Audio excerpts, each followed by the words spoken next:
Madam President, Excellencies, I thank the government of the United Arab Emirates for convening this important debate on the values of human fraternity in promoting and sustaining peace. It is an immense privilege to be joined today by His Eminence Ahmed Al-Tayeb, the Grand Imam of Al-Azhar Al-Sharif, and His Excellency Archbishop Paul Richard Gallagher, Secretary for Relations with States of the Holy See. I also extend a warm welcome to Latifa Ibn Ziyaten briefing on behalf of civil society. Faith leaders are vital allies in our shared quest for global peace.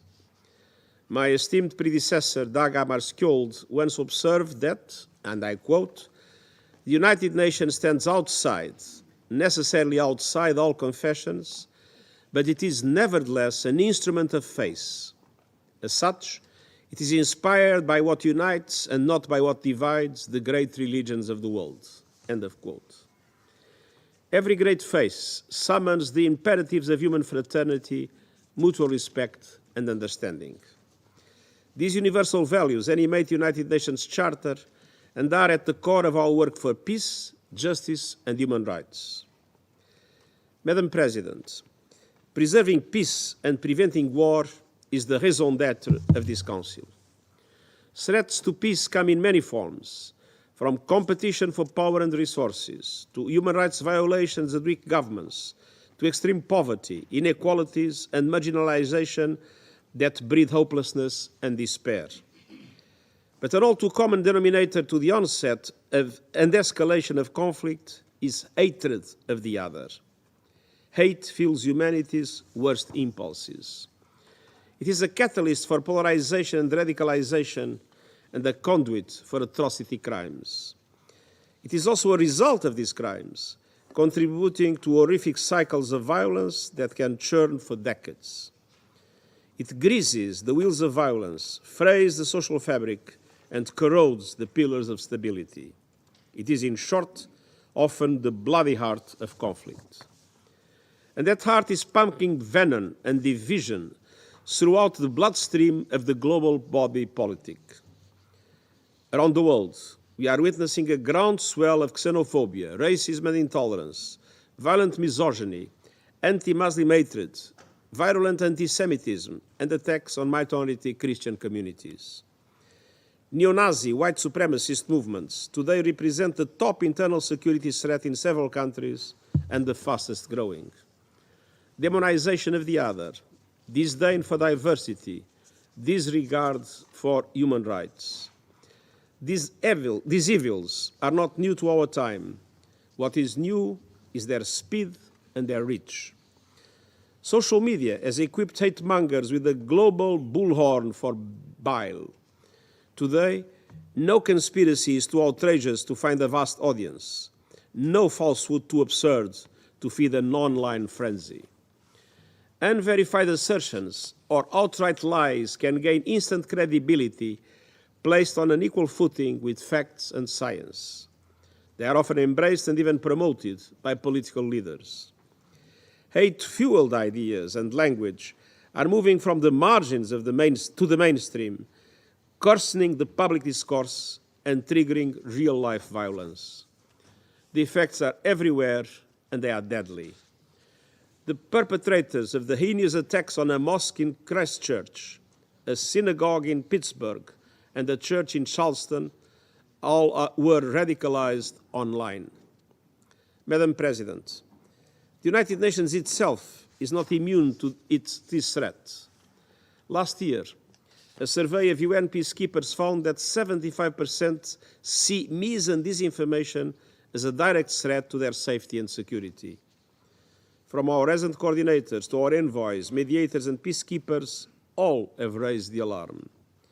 And of course, many challenges on the agenda of this Council are directly affected by hate speech, supercharged by modern technologies.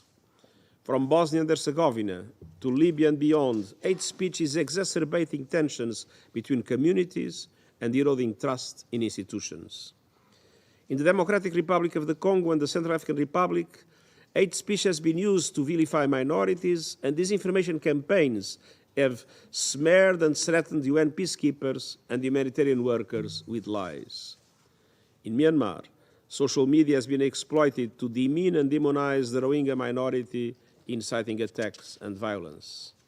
In Iraq, the recent proliferation of hate speech targeting Yazidis in Sinjar has stoked fears among the community that it will once again be the target of atrocity crimes. The list goes on, and it is growing. Hate is a danger to everyone, and so fighting it must be a job for everyone. We must collectively strengthen our defenses. First, we must rein in the hate that is spreading online. Earlier this week, I launched a policy brief to promote information integrity on digital platforms.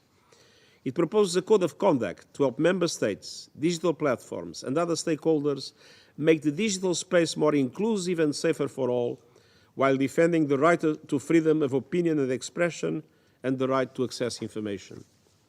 And as part of our common agenda, we are working on a global digital compact for an open, free, inclusive, and secure digital future for all, firmly anchored on human rights and non-discrimination. Deuxièmement, alors que nous nous dirigeons vers des sociétés de plus en plus multiethniques et multireligieuses, nous devons investir dans la cohésion sociale. Nous devons veiller à ce que chaque communauté se sente respectée dans son identité unique, tout en se sentant pleinement appartenir à la société dans son ensemble. Nous devons reconnaître la diversité comme une richesse de toute société et non comme une menace. La haine prend racine dans le terreau de l'ignorance et de la peur. Mais lorsque nous enrichissons le terreau de la connaissance avec des faits, de la science et de la vérité historique, la haine ne peut pas se répandre comme une mauvaise herbe mortelle. Cela demande de garantir une éducation de qualité pour tous, partout, y compris pour les femmes et les filles.